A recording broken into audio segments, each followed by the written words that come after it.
sabe me citar algumas fontes de energia? Fontes de energia é o carvão. Eu creio que a água, né? A água. E como é que a energia chega na tua casa? Através do condutor de eletricidade, né? Fios e todos os equipamentos necessários. A energia chega na minha casa através dos cabos, da fiação.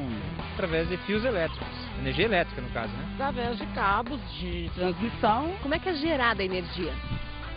Aí depende, né? Se você tem uma usina atômica, você precisa do plutônio. Se você tem uma hidrelétrica, você precisa de água, desnível. Se você quer uma que tem naquelas termoelétricas, né? Você precisa de petróleo, você queima carvão. Através de turbinas que acionam geradores de energia, que geram energia que são transferidas para as distribuidoras que distribuem energia para as cidades. A energia é gerada nas usinas hidrelétricas.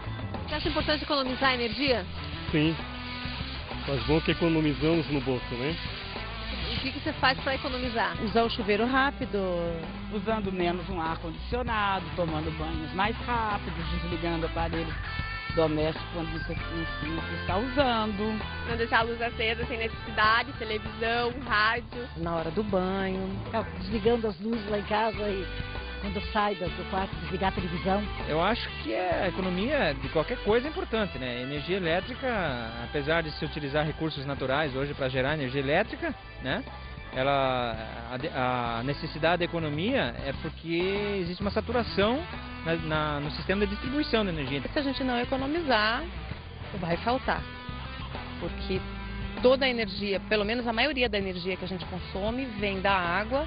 E a gente sabe que a água ela uma hora vai deixar de existir. É fundamental. Hoje em dia eu acredito que até as crianças deveriam já aprender isso já desde jovens. Eu economizo energia através de desligar as luzes quando eu saio do quarto, quando eu saio da sala, né? Economizar é importante, que faz bem para o nosso bolso e para o planeta. Olá pessoal, eu sou o professor Duarte e na aula de hoje nós vamos trabalhar um tema extremamente interessante. São as fontes de energia. Você sabe para que se usa energia? Você sabe como é que se obtém energia? Bom, eu acho que você vai aprender. Bom, a aula de hoje ela é composta por alguns blocos. Nós vamos trabalhar inicialmente o histórico. A geração de energia ela é extremamente importante, só que ela não é de hoje, ela vem já desde a antiguidade. Além disso, você vai ver como são essas fontes renováveis e não renováveis. Outra parte da aula, você vai conferir também como se dá o uso e as vantagens e desvantagens da sua utilização. Eu quero convidar cada um de vocês para entrar nessa viagem. A geografia, ela tem como um dos pilares a motivação de cada um. Você vir junto comigo significa você penetrar dentro das fontes de energia, saber como cada uma é utilizada, para que é utilizada e, além do mais, como a gente pode viver num mundo melhor. As fontes de energia, elas hoje podem ser consideradas em dois grupos, renováveis e não renováveis. Bom, as fontes renováveis são aquelas fontes onde você tem a possibilidade de sempre obtê-las. Você sabe algumas? Dá uma olhadinha aí, pergunta para o teu colega que está aí sentado do teu lado, vê se ele sabe alguma fonte de energia renovável. As fontes renováveis eu posso citar como água, eu posso também citar a energia eólica, do vento, a solar. São fontes, gente, que não vão se esgotar nunca. Por quê? Você tem um ciclo de renovação natural no planeta Terra em conjunto com o universo. Agora, existem fontes que não são renováveis. Por exemplo, carvão. Por exemplo, eu estou falando de carvão mineral, e não vai confundir com aquele carvão do churrasco, não. Aquele é carvão vegetal, é lenha queimada, ok? Carvão mineral, rocha, é uma fonte de energia, só que não é renovável. Petróleo, o xisto betuminoso, são fontes não renováveis. Bom, atenção, dá uma olhadinha, ó. As fontes não renováveis, elas infelizmente são hoje em dia as mais utilizadas. Cara, o ser humano é meio doido, né? Olha só, as fontes não renováveis são as mais utilizadas. Pô, se você não tem a possibilidade de renovar, como é que você vai usar?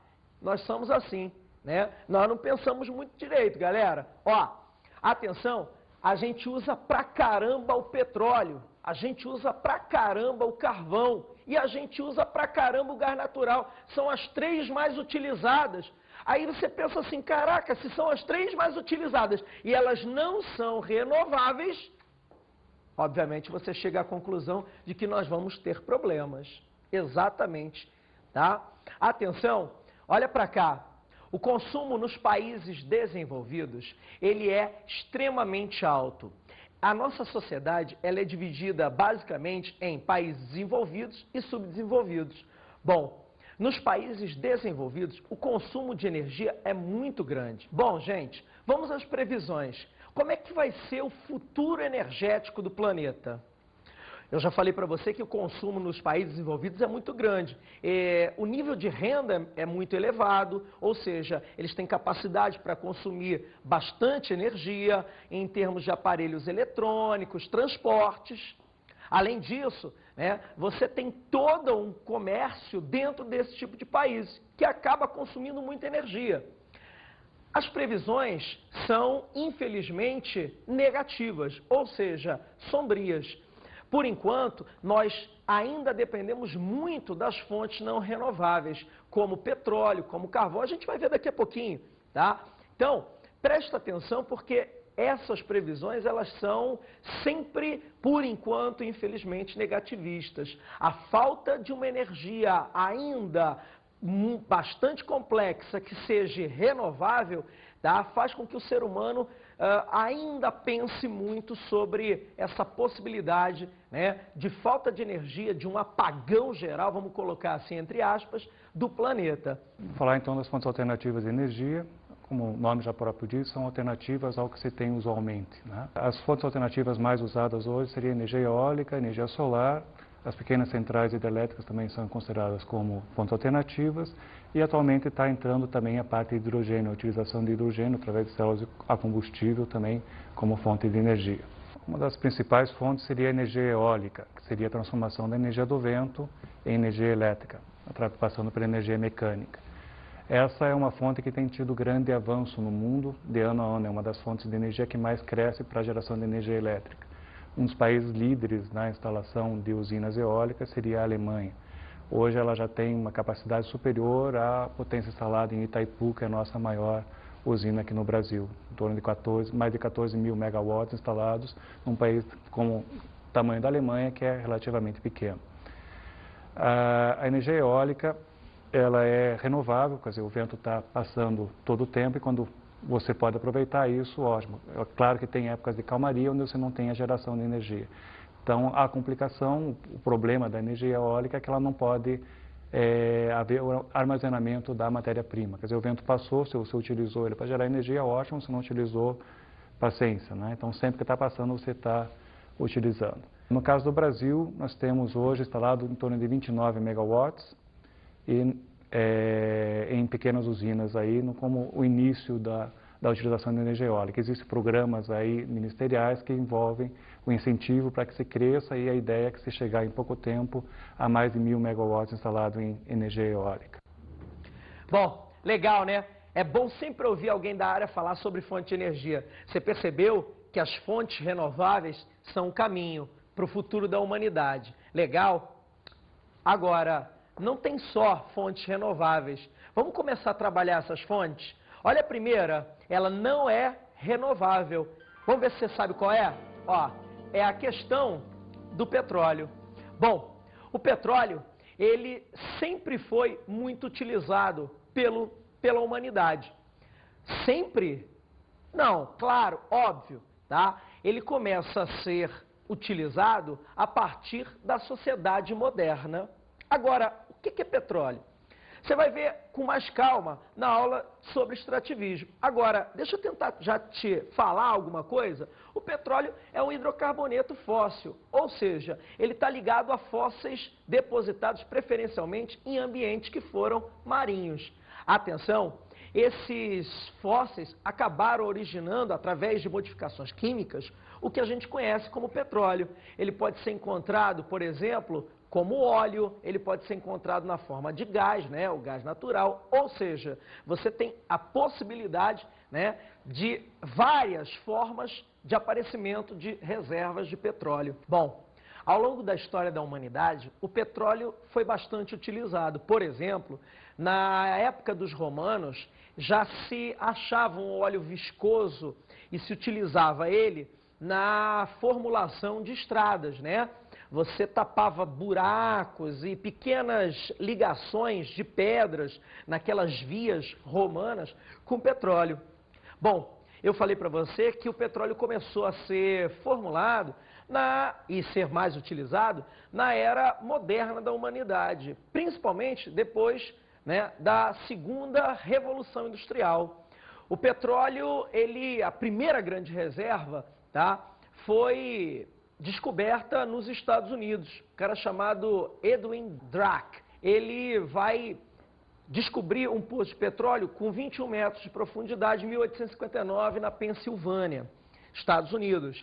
E a partir daí, o petróleo vai se transformar no chamado ouro negro. Bom, ele recebe esse apelido porque o petróleo tem 1001 utilidades. Ele pode ser utilizado como fonte de combustíveis, gasolina, óleo diesel, na indústria, por exemplo, né, de plásticos, até em chiclete, né, a gente encontra petróleo. Ou seja, bom, o petróleo vai ganhar proporções mundiais, principalmente a partir do uso do automóvel, né? Ele, como combustível, passa a ter uma mundialização do seu uso. Bom, eu falei de combustíveis, né? E para falar de combustíveis, nada melhor relacionado a petróleo do que falar das 7 irmãs. As 7 grandes empresas, né, de exploração de petróleo que surgiram no século XIX e início do século XX. As 7 irmãs são a Esso, a Shell, a Texaco, a Mobil, a Chevron, a Gulf e também a British Petroleum. Ou seja, elas formavam um cartel, mais ou menos, que dominou quase que a totalidade da extração de petróleo até os anos 30. A partir dos anos 30, começa um movimento nos países, principalmente, né, nos países como a Argentina, como o Brasil, como o México, a Venezuela, para se criarem companhias nacionais de exploração de petróleo, para combater esse monopólio que as 7 irmãs criaram. Né, o monopólio da extração e o monopólio da distribuição de petróleo mundial, já que elas comandavam o preço da venda da extração, o preço do petróleo cru e também na venda, né, dos derivados, ou seja, do petróleo já refinado. Bom, a partir daí, você tem uma região que é essencial quando se fala de petróleo. Galera, não tem como deixar de falar nessa região.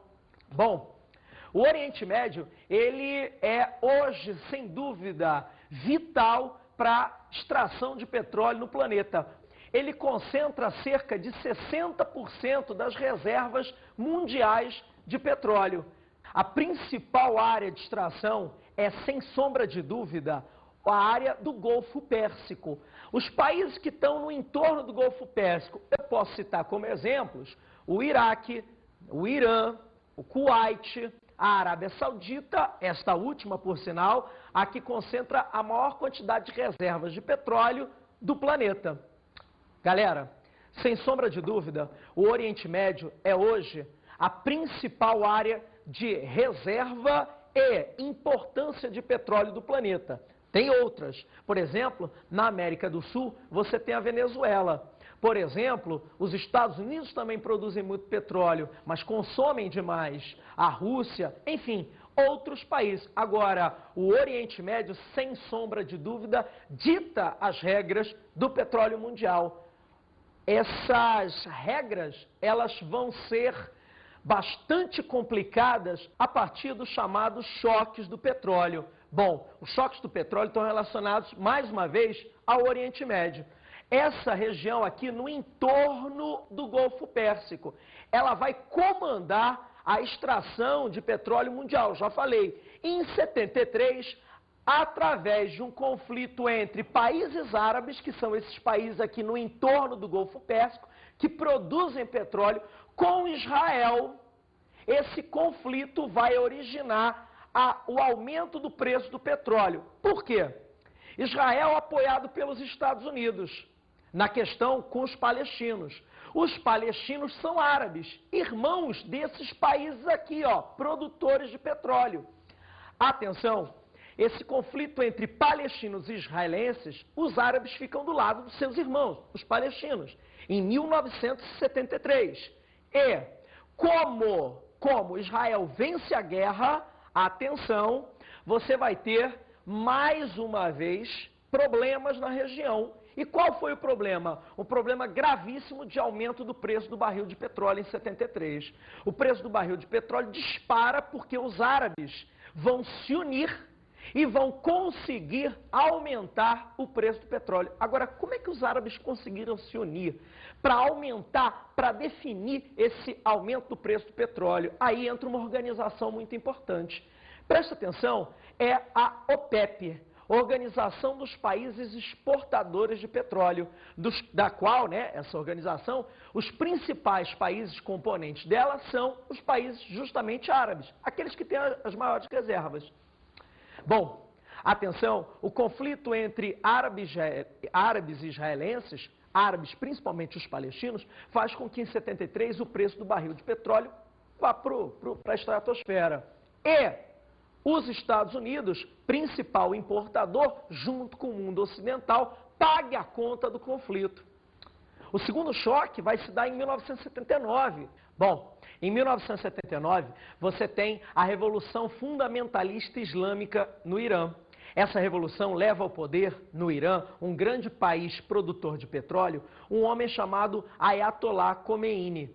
Esse homem provoca a Revolução Fundamentalista e uma Revolução Fundamentalista Islâmica anti-Ocidente.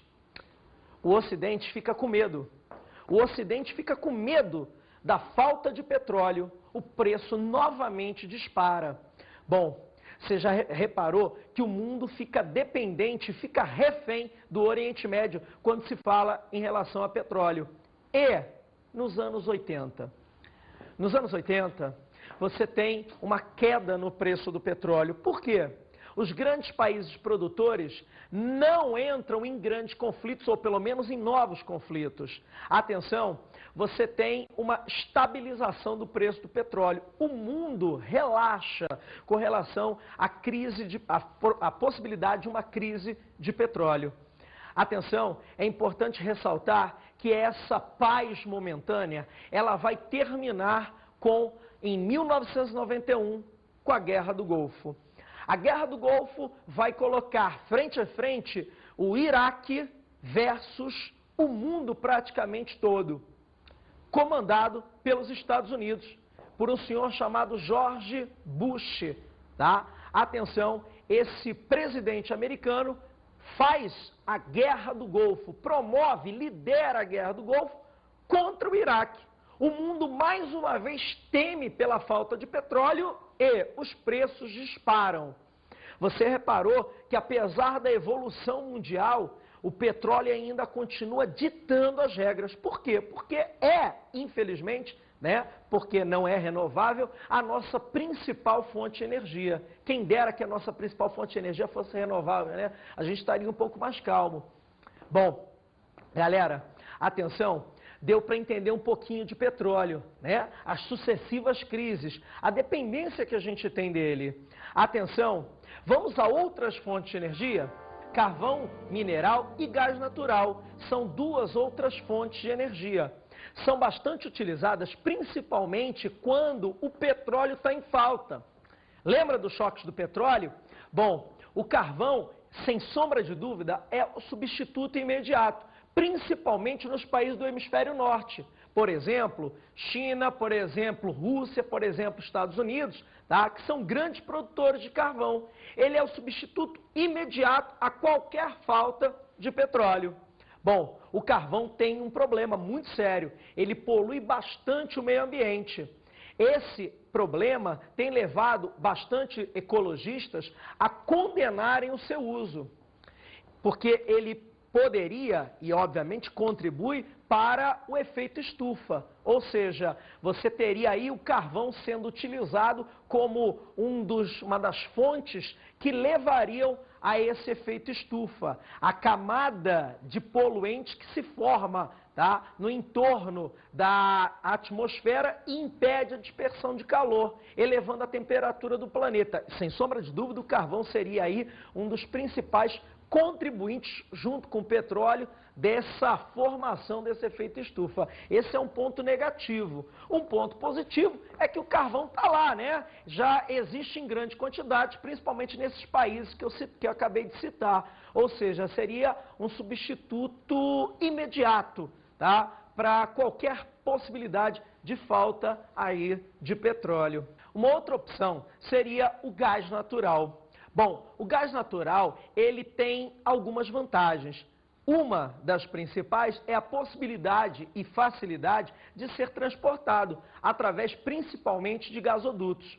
Uma outra vantagem em relação principalmente a carvão e a petróleo, já que também são fontes não renováveis, é que o gás natural ele polui bem menos do que esses dois. Ou seja, você teria a possibilidade de transporte mais fácil e uma queima menos poluente, que agravaria menos o quadro do efeito estufa. Por isso, tem sido bastante utilizado pela indústria química e também como fonte de energia para transporte.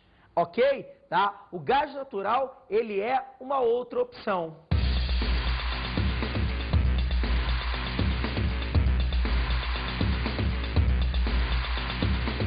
Por que você optou para a utilização do gás natural?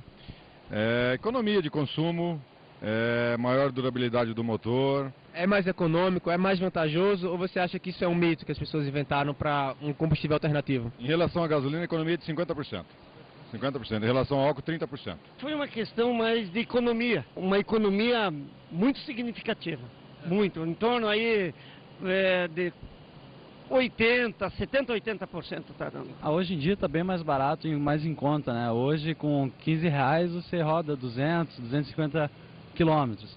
E hoje você vai colocar isso em gasolina ou até mesmo no álcool, você não faz nem a metade disso. O custo é bem mais baixo hoje você ter um carro a gás do que ter gasolina ou até menos flex, né? O desempenho do carro, eu digo, cai 10%, em termos de potência. Primeiramente pela economia e um experimento para ver se funcionaria. Eu acho que economizou mais, né? Estou economizando em média 20 a 25% do combustível, da gasolina para gás. Está dando uma média de 65% da economia. Pela economia, para quem tem uma distância mais longa a percorrer, vale a pena a implantação do sistema gás. Bom, nós falamos aqui sobre algumas das fontes que não são renováveis. Agora, vamos trabalhar um pouquinho as fontes renováveis? Dá uma olhada, tá? Eu tenho a formação de energia, ou seja, a geração de energia, através das hidrelétricas. Olha para cá. A hidroeletricidade, ela oferece algumas vantagens.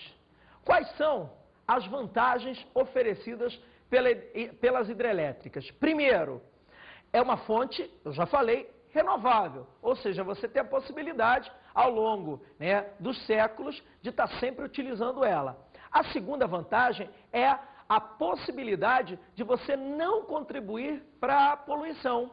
Ou seja, você tem a possibilidade de não alterar o quadro de efeito estufa. Que legal, né? Agora, uma desvantagem das hidrelétricas é o seu alto custo de implantação. Cara, é muito alto.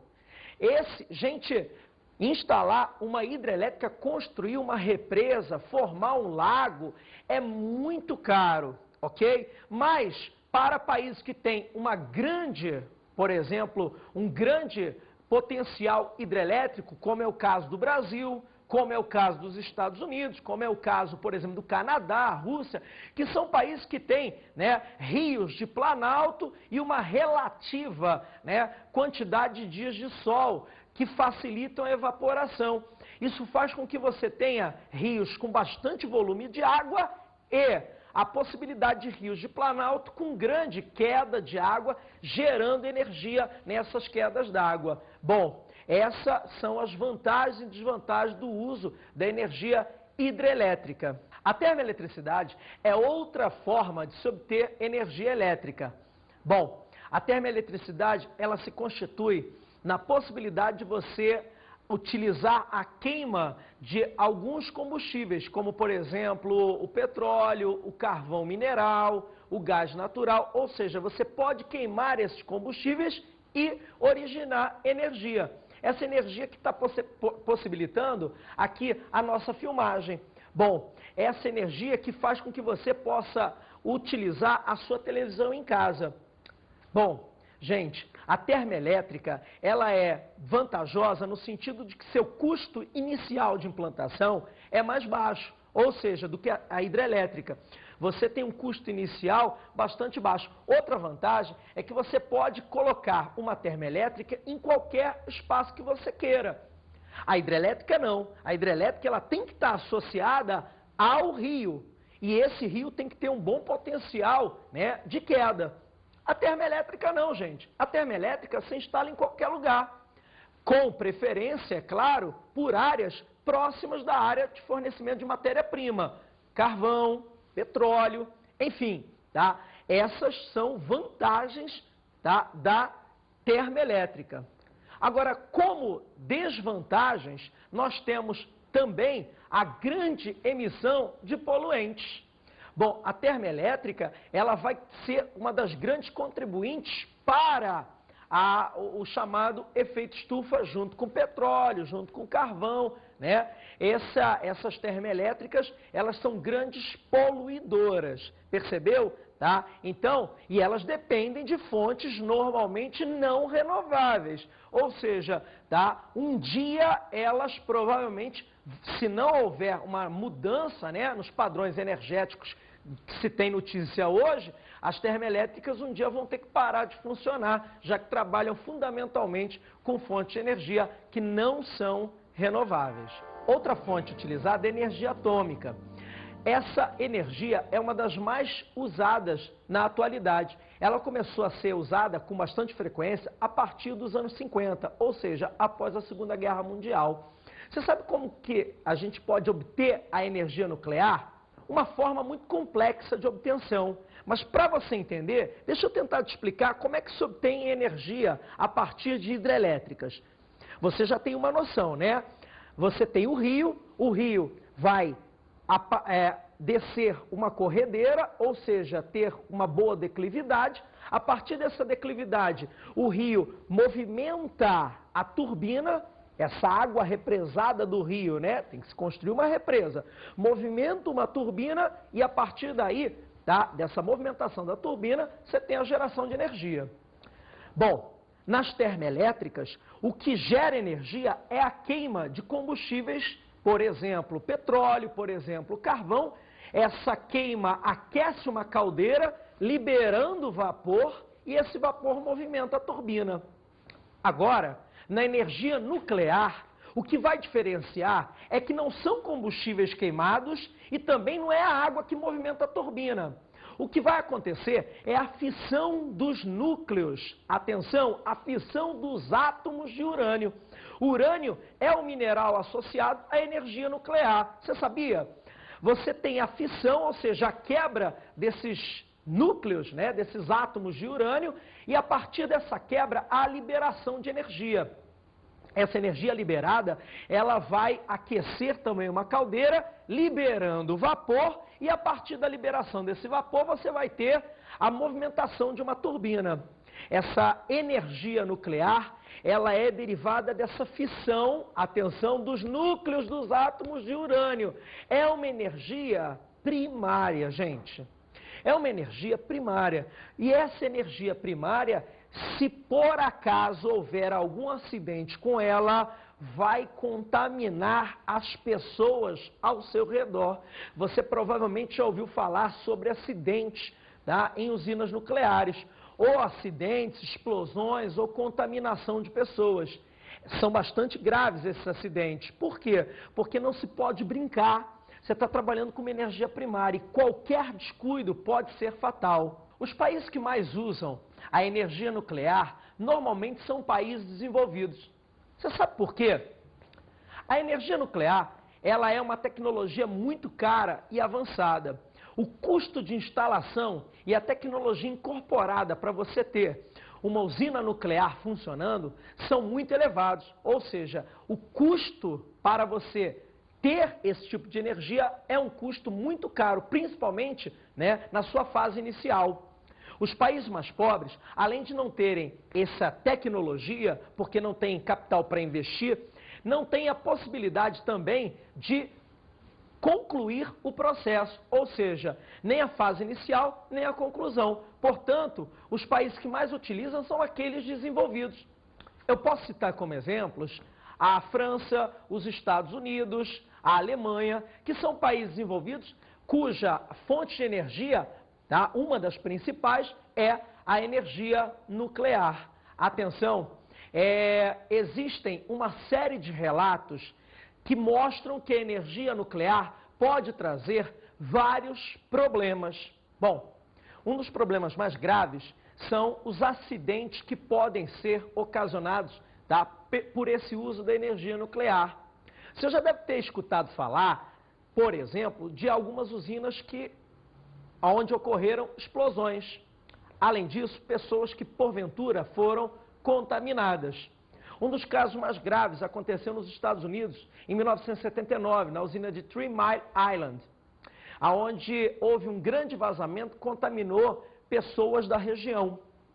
Outro, e o principal acidente nuclear visto até hoje na humanidade, foi em 1986, na Ucrânia, no país que você conhece hoje como Ucrânia, na usina de Chernobyl. Essa usina, um dos reatores dela, explodiu, tá, contaminando localidades até 4.000 quilômetros de distância da usina. Bom, esses acidentes são problemas sérios que a usina nuclear pode vir a trazer para as áreas onde elas estão instaladas e para as áreas vizinhas, ou pessoas que trabalham dentro delas. Um outro problema, eu já falei, principalmente para países mais pobres, é o alto custo de implantação, né? Isso diferencia a possibilidade, o acesso ao uso, né, da energia, ou pelo menos a geração dessa energia, entre países ricos que podem gerar energia nuclear e países pobres que vão ficar excluídos. Um outro problema é a possibilidade de você não ter locais adequados para armazenar esse lixo. O lixo atômico, o lixo nuclear, o rejeito, peças, equipamentos, roupas utilizadas dentro da usina que poderiam, tá, ter algum destino, mas que até hoje a humanidade não conseguiu dar uma solução final para o lixo radioativo. Uma das soluções que os países mais ricos principalmente fazem é, por exemplo, colocar esse lixo em caixas de chumbo e enterrá-las ou jogá-las no oceano, tá? Com certeza essa não é uma das soluções mais adequadas. Bom, um dos problemas mais graves relacionados à energia nuclear, para a gente finalizar essa temática dos problemas, está relacionado ao uso da energia nuclear para fins que não são pacíficos. Ou seja, você se utilizar das usinas para fins que não necessariamente têm relação apenas com a geração de energia. Por exemplo, um desses fins é a utilização da energia nuclear, né, o urânio, para a formação de ogivas que vão compor a bomba atômica, né, a tão falada bomba atômica. Os países mais ricos, os desenvolvidos, né, e principalmente os Estados Unidos, controlam e regulam o planeta com relação à possibilidade de novas experiências com relação a essas bombas atômicas.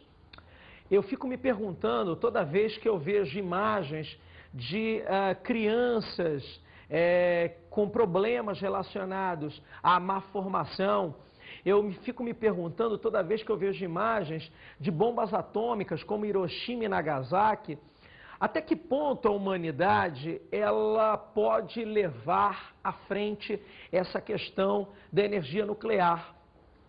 Será que o ser humano ele vai algum dia perceber que a única forma de sobrevivência no planeta, a única forma de nós conseguirmos um futuro mais inteligente, mais sensato, é a utilização de fontes alternativas, como a eólica, como a solar, como, né, a biomassa, por exemplo, o óleo de mamona, enfim.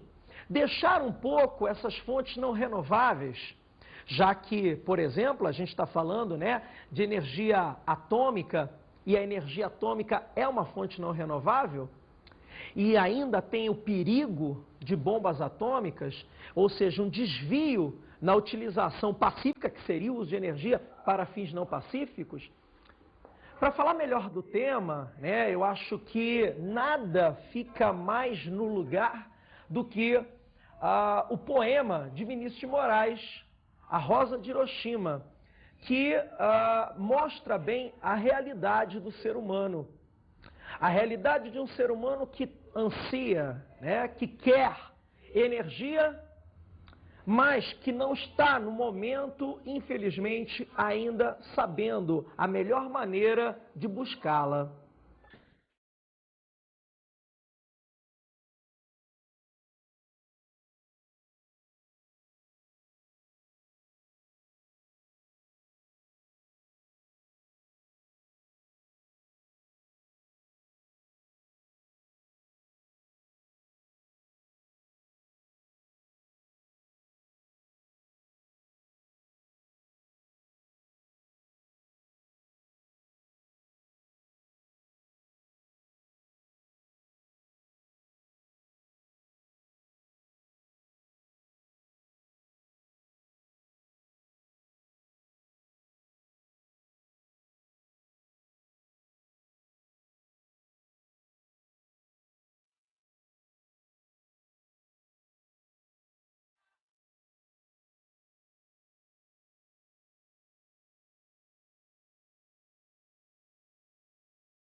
Olá, galera! Como dica de estudo para aula sobre energia ou fonte de energia, você pode trabalhar com sites da internet. É só digitar a palavra energia e você vai ter vários sites que falam sobre o tema. Além disso, você pode utilizar jornais e revistas especializados no tema. E uma boa dica para quando você estiver em casa é listar as vantagens e desvantagens de cada tipo de energia, ok? O professor Duarte manda um grande abraço no coração de cada um. Tchau!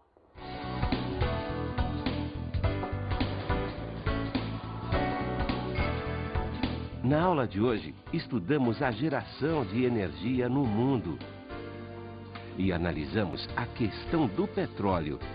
Gente, olha só, na aula de hoje você viu como se gera energia no planeta. A questão do petróleo foi muito importante, porque abordou as fontes primárias de obtenção e as áreas de obtenção do petróleo. Aprendemos sobre o carvão mineral e o gás natural. O seu aproveitamento nos dias de hoje, vantagens e desvantagens. Discutimos a energia elétrica.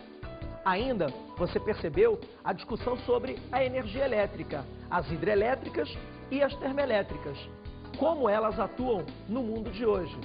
Estudamos a energia atômica. E por último, você ainda estudou o processo de geração de energia atômica, com suas vantagens e desvantagens.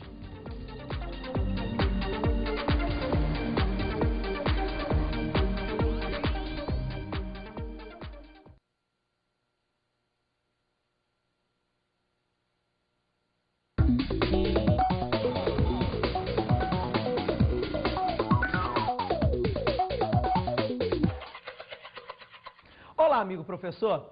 Aqui quem fala é o professor Duarte. Bom, como sugestão para a sua aula, você pode utilizar revistas que mostram a atualidade das fontes de energia. Outra boa dica é a utilização de imagens sobre usinas nucleares, se possível, até algum passeio. É importante você interagir com o aluno a respeito disso. É importante que ele veja imagens que o cativem. Uma terceira dica importante também é a utilização de vídeos e mapas que possibilitam a compreensão por parte do aluno da sua matéria. Bom, essas foram minhas sugestões. Um grande abraço para você, até a próxima.